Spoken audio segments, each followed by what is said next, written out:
ತುಟಿ ಸುಡುತ್ತೆ branded cigarette.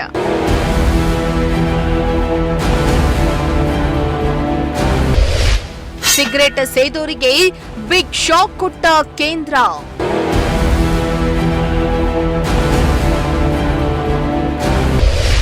February 1ರಿಂದ cigarette ಸೇರಿ ತಂಬಾಕು ಉತ್ಪನ್ನಗಳ ಬೆಲೆ ಹೆಚ್ಚಳ.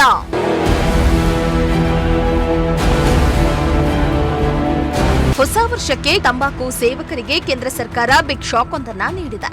ಇನ್ಮುಂದೆ ಸಿಗರೇಟ್ ಸೇದಬೇಕು, ಪಾನ್ ಮಸಾಲ ಹಾಕೋಬೇಕಂದ್ರೆ ಜೇಬಲ್ಲಿ ಎಷ್ಟು ದುಡ್ಡಿದೆ ಅಂತ ಒಂದ್ಸಲ ಚೆಕ್ ಮಾಡ್ಕೊಳ್ಳೇಬೇಕಾಗಿದೆ. ಹೌದು, ತಂಬಾಕು ಉತ್ಪನ್ನಗಳ ಬೆಲೆಯನ್ನ ಕೇಂದ್ರ ಸರ್ಕಾರ ಹೆಚ್ಚಳ ಮಾಡಿದ್ದು ಸಿಗರೇಟ್ ಸೇದುವವರ ತುಟಿ ಸುಡುವಂತೆ ಮಾಡಿದೆ.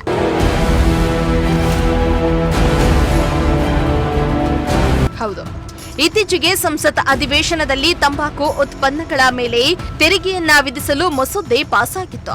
ಇದೀಗ ಆ ಮಸೂದೆಗೆ ಗ್ರೀನ್ ಸಿಗ್ನಲ್ ಸಿಕ್ಕಿದ್ದು ಫೆಬ್ರವರಿ 1ರಿಂದ ತಂಬಾಕು ಉತ್ಪನ್ನಗಳ ಮೇಲೆ ತೆರಿಗೆ ಹೆಚ್ಚಳವಾಗಿದ್ದು ಸಿಗರೆಟ್ ಹಾಗೂ ಪಾನ್ ಮಸಾಲಗಳ ಮೇಲೆ ಬೆಲೆ ಹೆಚ್ಚಳವಾಗಲಿದೆ.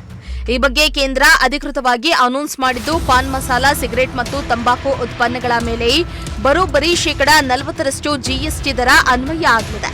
ಫೆಬ್ರವರಿ 1, 2026ರಿಂದಲೇ ಹೊಸ ದರಗಳು ಜಾರಿಗೆ ಬರಲಿವೆ. ಬ್ರಾಂಡೆಡ್ ಸಿಗರೇಟ್ ರೇಟ್ ಕೇಳಿದ್ರೆ ತಲೆ ತಿರುಗತ್ತೆ.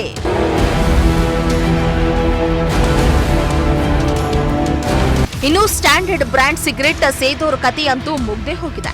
ಸಿಗರೇಟ್ ಬ್ರ್ಯಾಂಡ್ಗಳ ಬೆಲೆಯಲ್ಲಿ ಶೇಕಡಾ 22ರಿಂದ 28% ಏರಿಕೆಯಾಗಿದೆ. ಸಿಗರೇಟ್ ಪ್ಯಾಕೆಟ್ ಕೊಳ್ಳೋರಂತೂ ಇನ್ಮುಂದೆ ಹಿಂದು ಮುಂದು ನೋಡ್ಬೇಕಾಗತ್ತೆ. Bureau report, Prajashakti TV.